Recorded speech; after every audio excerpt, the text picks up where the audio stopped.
आम आदमी पार्टी के राष्ट्रीय संयोजक और दिल्ली के मुख्यमंत्री अरविंद केजरीवाल को हाल फिलहाल में राहत मिलती नजर नहीं आ रही है। दिल्ली हाई कोर्ट में उनकी याचिका को खारिज करते हुए कहा है कि उनकी गिरफ्तारी को अवैध नहीं कहा जा सकता। दरअसल अरविंद केजरीवाल ने अपनी गिरफ्तारी को लेकर ईडी के खिलाफ याचिका दाखिल की थी, जिसकी सुनवाई हाई कोर्ट में हुई। सुनवाई के दौरान दिल्ली हाई कोर्ट ने अरविंद केजरीवाल की याचिका को खारिज किया और फैसला सुनाते हुए कहा कि उनकी गिरफ्तारी में कानून का उल्लंघन नहीं हुआ है।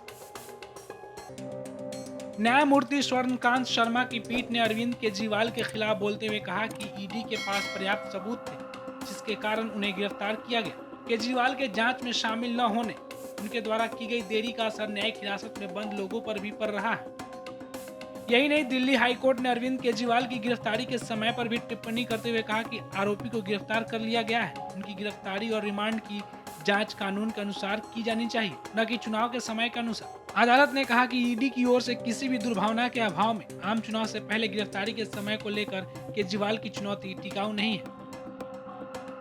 वही इस फैसले के बाद अरविंद केजरीवाल के वकील ऋषिकेश कुमार ने कहा कि हम इसको सुप्रीम कोर्ट में चुनौती देंगे।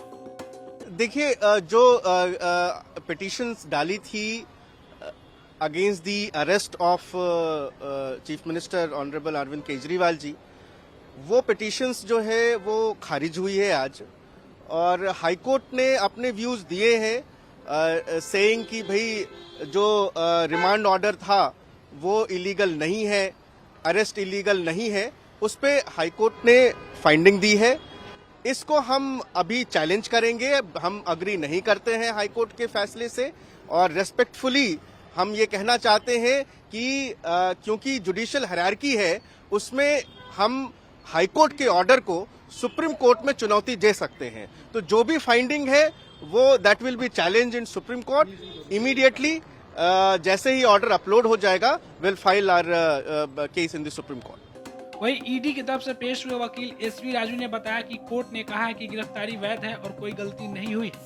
राजनीति में हम जाते नहीं है, हम सिर्फ न्याय करते हैं। ऐसा कोर्ट ने कहा। अप्रूवर मुझे जाने दो ना। सर, अप्रूवर की जो सत्यता को लेकर, जो उनके बयानों को लेकर सवाल उठाए जा रहे थे, उसको लेकर भी कोर्ट ने टिप्पणी की। उसका क्या? कोर्ट ने कहा कि एक आदमी को अगर अप्रूवर बनाना या नहीं बनाना वो कोर्ट का कार्य है, वो कोर्ट का कार्य है, ईडी का कार्य नहीं है। गिरफ्तारी को लेकर भी कमेंट किया है। गिरफ्तारी जो है वो बराबर थी, गिरफ्तारी में कोई गलती नहीं हुई, ये भी कोर्ट ने कहा। सर, सुप्रीम कोर्ट जाने की बात करना तैयार है सर? सुप्रीम कोर्ट जाने की बात करना तैयार है सर? वो उनसे पूछिए सुप्रीम कोर्ट। वही इस पर राजनीतिक प्रतिक्रियाएं भी सामने आ रही है। मैंने आज टिप्पणी की है, इस देश में कानून का शासन है, वो जहाँ जा सकते हैं, लेकिन जिस तरह से आज माननीय न्यायालय ने साक्ष्य रखे हैं, अगर आम आदमी पार्टी के नेताओं में थोड़ी सी भी नैतिकता है तो दिल्ली वालों से माफ़ी मांगे। जो चोरी उन्होंने किया उसके लिए प्रायश्चित करें वो लोग। इसके साथ जो टिप्पणी की गई कि सबूतों को लेकर भी वो कह रहे हैं कि कोई सबूत आज तक नहीं मिला है, उसने भी कहा कि ईडी के पास पर्याप्त सबूत है। क्या कहें? मैं कह रहा हूँ आज की माननीय न्यायालय की टिप्पणी के बाद अगर उस पर भी वो सवाल उठा रहे हैं तो सीधा सीधा न्यायालय की अवमानना कर रहे हैं। आम आदमी पार्टी के नेताओं को ये बात समझनी चाहिए कि आज कोर्ट ने स्पष्ट किया है कि अरविंद केजरीवाल व्यक्तिगत रूप से और पार्टी के नेता के रूप में इस किकबैक को लेने में, इस पॉलिसी को बनाने में शामिल हैं।